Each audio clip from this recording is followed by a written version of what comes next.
आज वरिष्ठ सभागृहामध्ये काँग्रेसचे नेते श्री भाई जगताप यांनी मनोहर भिडे यांच्या विरुद्ध प्रश्न उपस्थित केला। महाराष्ट्र सरकारने ज्या पद्धतीने गेल्या अनेक दिवसांपासून मनोहर भिडे हे सातत्याने महापुरुषांचा अवमान करतायत, बदनामी करतायत, त्या संदर्भामध्ये प्रश्न उपस्थित केला असता मी सुद्धा त्या प्रश्नामध्ये सहभागी झालो। याचं कारण असं आहे, जरी सरकारमध्ये आम्ही असलो तरीही काही गोष्टींवर तत्वाशी तडजोड आम्ही करू शकत नाही। त्यातला एक विषय म्हणजे भिडेच्या संदर्भामधला। राष्ट्रपिता महात्मा गांधी, क्रांतीसूर्य महामानव महात्मा ज्योतिराव फुले असतील, आमच्या देशाचा राष्ट्रध्वज असेल, किंवा एखाद्या महिला पत्रकार असतील तर त्यांना अत्यंत खालच्या पातळीवर बोलणं असेल, हे भिडेचं जे चालणं बोलणं एकंदरीत वागणं आहे हा डोक्यावर झालेला परिणाम आहे। म्हणून स्वतः मी औचित्याच्या मुद्द्याद्वारे मनोहर भिडेला महाराष्ट्राच्या गृहमंत्र्यांनी तात्काळ देशद्रोहाचा गुन्हा दाखल करून त्याला अटक करावी या मागणीसाठी मी सुद्धा औचित्य मांडलेलं आहे। मात्र ते औचित्य अजून पटलावरच आहे, सभागृहामध्ये ते अजून मांडता आलं नाही। आज किंवा उद्या ते मी औचित्य मांडेल आणि महाराष्ट्र सरकारला मी विनंती करतो की मनोहर भिडेसारखी घाण, मनोहर भिडेसारखी विकृती, मनोहर भिडेसारखी कुविचारधारा या महाराष्ट्रातून हद्दपार झाल्याशिवाय महाराष्ट्राला पुरोगामित्वाचा जो महाराष्ट्र आम्ही म्हणतो, शिवशाहू फुले आंबेडकर अण्णाभाऊ साठेंचा महाराष्ट्र म्हणतो, तसं पुरोगामित्वाचं वैभव प्राप्त होणार नाही। म्हणून या भिडेवर लवकरात लवकर कारवाई झाली पाहिजे असं औचित्याच्या माध्यमातून माननीय उपसभापती नीलमताई गोरे यांच्याकडे मी स्वतः मागणी केलेली आहे। गृहमंत्री स्वतःच म्हणतात की आम्ही मनोहर भिडे यांना गुरुजी म्हणणार म्हणून आणि ते हिंदुत्वाचा प्रचार प्रसार करतात। खरं तर मी त्यांचं वरच्या सभागृहामध्ये मी त्यांचं संभाषण ऐकलं, मी त्यावर हरकत पण घेतली। ठीक आहे, एखाद्या व्यक्तीचे ते गुरु असू शकतात, पण अशा नीच प्रवृत्तीचा माणूस कोणाचा गुरु असू शकेल असं मला वाटत नाही, तो कोणी गुरु मानू पण नाही। देवेंद्रजींनी खालच्या सभागृहामध्ये जर तसं भाष्य केलं असेल तर ते मी ऐकलं नाही, पण वरच्या सभागृहामध्ये ते जे काही बोलले की ते हिंदुत्वाचा प्रचार करतायत, हिंदुत्व कोण्या जातीविरुद्ध विषारी प्रचार करा असं सांगत नाही, हिंदुत्व कोण्या महापुरुषांना खालच्या टोकावर बोला असं सांगत नाही। काही पुस्तकाचे दाखले दिले गेले, पुस्तकांचे अनेक दाखले आहेत, ते आम्हाला पण देता येऊ शकतात, मात्र काही मर्यादा असल्यामुळे आम्ही ते देऊ शकत नाही। पण देवेंद्रजींनी जर त्यांना गुरु मानलं असेल तर तो त्यांचा वैयक्तिक म्हणजे त्यांचं वैयक्तिक ते मत आहे। अशा लोकांना गुरु मानणं म्हणजे मला असं वाटतं तो गुरुपदाचा सुद्धा अपमानच आहे आणि त्या परंपरेचा सुद्धा अपमान आहे। कारवाई होत नाहीये नाही बघा, तेच आमचं त्या सरकारला म्हणणं आहे की जिथे भिडे असेल तिथून त्याला उचला, लवकरात लवकर त्याच्यावर कारवाई करा आणि महाराष्ट्र शांत ठेवा। गुन्हे दाखल करून काही होणार नाही। आता मग सांगितलं गेलं की त्यांचा ऑडिओ आहे, व्हिडिओ उपलब्ध नाही, पण ऑडिओमध्ये आवाज त्याचाच आहे ना। एक कोणीतरी त्यांचा कार्यकर्ता वाचतोय आणि भिडे पुढचं स्पष्टीकरण देतोय, त्याच्यामुळे भिडेवर कारवाई झाली पाहिजे या मताची आम्ही सहमत आहोत। आंदोलन करणार का भिडेंवर कारवाई व्हावी? मी तुम्हाला अगोदरच माझं भाषण सुरू होण्यापूर्वी सांगितलं, इथं सत्ता असणं सत्तेत असणं याचा संबंध नाही। महामानवांचा अपमान करणारी भिडेची प्रवृत्ती ही या महाराष्ट्राला मारक आहे, त्या प्रवृत्तीचा आम्ही कायमस्वरूपी निषेध करू, कारण आम्ही संविधानाला मानणारी लोक आहोत। भाजप त्याचा पाठिंबा देताना वारंवार पाहायला मिळतं। कोणीही रोजगारावर बोलत नाही, महागाईवर बोलत नाही, आणि जे प्रश्न आहेत ते बेरोजगार युवकांचे सुद्धा सुटत नाही, जनतेचे प्रश्न अजून सुटलेले नाही। त्यासाठी फक्त संभाजी भिडेलाच का मोठं केलं जाते? अधिवेशनात फक्त संभाजी भिडेला मोठा करण्याचा प्रश्न येत नाही, पण राष्ट्रपिता महात्मा गांधींवर, महात्मा ज्योतिराव फुलेंवर अशा पद्धतीचं तो बोलत असेल त्याविरुद्ध बोललं पाहिजे। बेरोजगारीचा प्रश्न महत्त्वाचा आहे, मणिपूरचाही प्रश्न महत्त्वाचा आहे, आणखी आज MPSCच्या विद्यार्थ्यांचे प्रश्न महत्त्वाचे होते, भारतीचा एक विषय सर्वात महत्त्वाचे होते। हे विषय आम्ही सभागृहात ती आयुध वापरून वापरतोच आणि बोलतोच, पण त्यामुळं मूळ प्रश्न महाराष्ट्राचे भिडेवर बोलल्यामुळं सुटणार नाहीत हे मलाही माहीत आहे। मात्र भिडेसारखी प्रवृत्ती जर जास्त वाढली तर जी मुलं स्पर्धा परीक्षेकडे वळली ती हिंसक प्रवृत्तीकडे वळतील आणि महाराष्ट्रामध्ये हिंदू मुस्लिम ध्रुवीकरण होईल आणि महाराष्ट्रामध्ये दंगेच होतील। त्याच्यामुळे अशा दंगलखोर व्यक्तीला आळा घातला पाहिजे। सर असे वक्तव्य वारंवार संभाजी भिडेंकडनं येत एका राजकीय अजेंड्याचं भिडे जाणीवपूर्वक हे करतोय का? तर हो, भिडेचं मानसिक संतुलन ढासळलेलं आहे का? तर मला नाही वाटत त्याचं मानसिक संतुलन ढासळलेलं असेल, तो जाणीवपूर्वक करतोय। जाणीवपूर्वक तुमच्या मुद्द्याला विचलित करण्याकरता ह्या भिडेचे असे मुद्दे येत आहेत. त्याच्यामुळे भिडेला राजाश्रय कृपा करून देऊ नये, केंद्रानेही देऊ नये, राज्यानेही देऊ नये. सर, काल पंतप्रधान नरेंद्र मोदी हे पुण्याच्या कार्यक्रमामध्ये होते आणि एकाच मंचावरती अजित पवार आणि शरद पवार आणि पंतप्रधान मोदी होते. परंतु शरद पवार यांना उपमुख्यमंत्री देवेंद्र फडणवीस आणि मुख्यमंत्री एकनाथ शिंदे हे भेटून गेले. परंतु अजितदादा मंचाच्या पाठवून जाताना दिसले, येताना जाताना. कुठेतरी एकाच परिवारातील अजितदादांनी नजर चुकवली.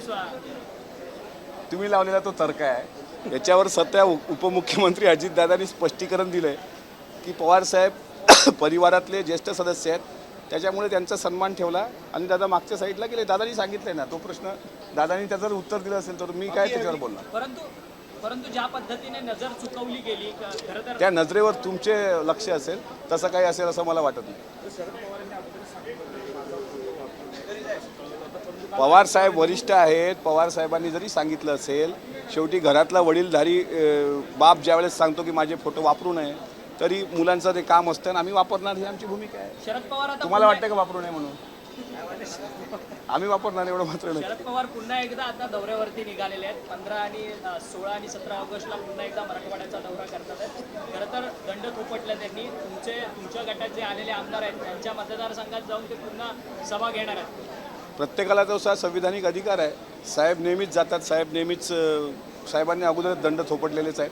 त्याच्यामुळे साहेबांचा तो अधिकार आहे, साहेब जातील, साहेब प्रचार प्रसार करतात. जे तुमच्या गटात गेलेले आहेत त्या आमदारांच्या विरोधात माजी आमदारांना घेणं झालं. भाजपच्या माजी आमदारांना गळ जी आहे ती शरद पवार गटाकडनं घातली जाते. तुमच्या विरोधात पर्याय उपलब्ध केले जातात आहेत शरद पवारांकडून. अजून मला त्याबद्दल माहिती नाही, पूर्ण माहिती मला द्या, मग त्याच्यावर मी उत्तर देईन. मुख्यमंत्री अजित पवार त्यांच्या मंत्रालयातल्या कार्यालयात आहेत आणि आता याकडे अशोक चव्हाण काँग्रेसचे नेते त्यांच्या भेटीसाठी गेलेले. एकदा पडद्यामागे नाही बघा, अजितदादा महाराष्ट्राचे अर्थमंत्री आहेत. त्यांना कोणीही भेटायला जाऊ शकतं, त्यांच्याशी चर्चा करू शकतं. आता अशोकराव चव्हाण साहेब माझ्या माहितीप्रमाणे सहकार मंत्री दिलीप वळसे पाटील साहेबांच्या दालनात आहेत. सकाळी ते भेटले. तुमच्याच चॅनलच्या माध्यमातून सांगितलं गेलं की 1 तास त्यांची बैठक झाली.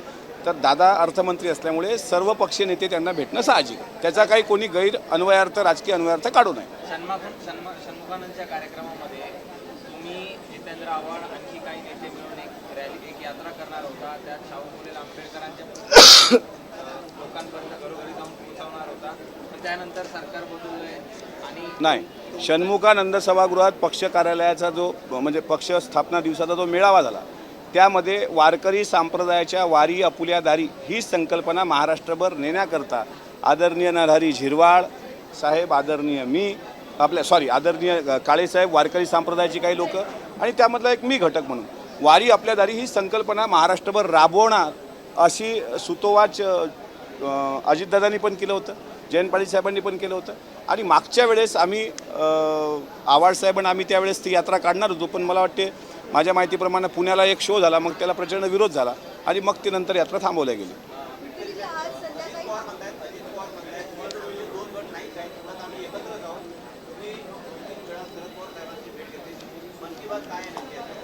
दादानी जे सांगितलं त्या मताचं मी 100% सहमत आहे. संभाजी भिडे शरद पवारांचं समर्थन आहे काय त्याच मताला शरद पवारांचं समर्थन आहे.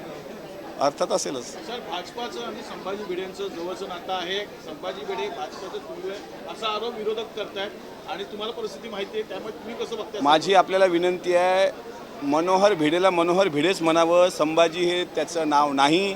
संभाजी महाराजांच्या नावाचा वापर महाराष्ट्रात दंगली भडकवण्याकरता भिडे मास्तरांनी केला आहे. त्याच्यामुळे मी अगोदरही सांगितलं की केंद्र आणि राज्य सरकारने त्याला राजाश्रय देऊ नये. मी तर एवढंही म्हणतो, महाविकास आघाडीच्या काळात जर भिडे मास्तर भीमा कोरेगाव प्रकरणात उचलून आत टाकला असता तर त्याची हिंमतच नसलेली पुढचं बोलायची. महाविकास आघाडीच्या काळात आम्ही त्याच्याकडे दुर्लक्ष केलं, त्याच्यामुळंच भिडेसारखी घाण परत या महाराष्ट्रात थोपवली.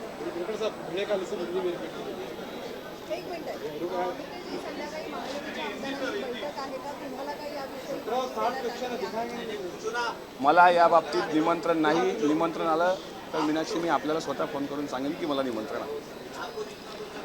भिड़े को लेकर जिस तरह से मुद्दा उठा एक बार वापस से, उस पर कार्रवाई नहीं हो रही. देवेंद्र फडणवीस कहते हैं वो हमारे गुरुजी हैं. जिसके गुरुजी होंगे उनको वो लखलाप, और कोई अगर उनको गुरु मानता होगा तो गुरु इस तरीके से नहीं होता. कोई गुरु किसी जनजाति में, कोई जाति में मतभेद फैलाओ ऐसा कहता नहीं. इसलिए देवेंद्र जी का वो पर्सनल मामला है, वो चाहे उनको गुरु माने और कुछ भी माने, लेकिन मनोहर भिड़े ये महाराष्ट्र द्रोही है। मनोहर भिड़े ने राष्ट्रपिता महात्मा गांधी, राष्ट्रपिता क्रांति सूर्य महात्मा फुले और हमारे भारत के राष्ट्रीय ध्वज का अपमान किया है। इसलिए ऐसे नीच आदमी को हम कभी हमारा गुरु नहीं मान सकते।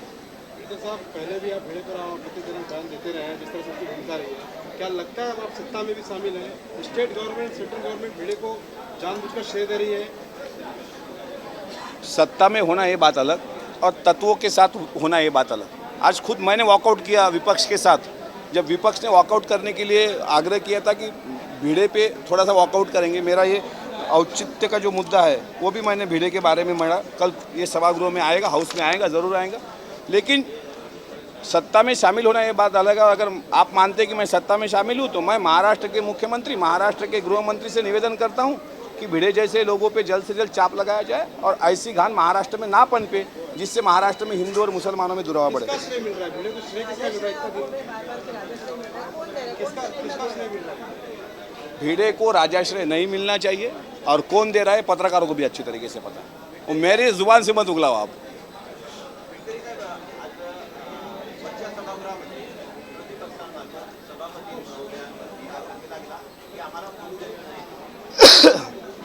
साहजिक आहे 289च्या प्रस्तावावर विरोधी पक्षनेते अंबादास दानवे यांनी उपसभापती नीलमताईंसोबत त्या ठिकाणी चर्चा केली। अनिल परब सुद्धा होते। आम्हाला बोलू दिल्या जात नाही हा विरोधी पक्षाचा आरोप आहे। मात्र त्याला उत्तर महाराष्ट्राचे गृहमंत्री देवेंद्र फडणवीस यांनी दिलेलं आहे की सभागृहाचं कामकाज हे नियमानुसारच चालतं। असं कोणी विरोधी पक्षात बोलत असेल, नियमावली स्वतः सांगत असेल तर नियमावली असू शकत नाही। त्याच्यामुळे वरिष्ठ सभागृहामध्ये 289 नाकारल्यानंतर सभागृहातून विरोधी पक्षाने वॉकआउट केलं। मात्र यामध्ये नीलमताईची काही चूक आहे असं मला वाटत नाही।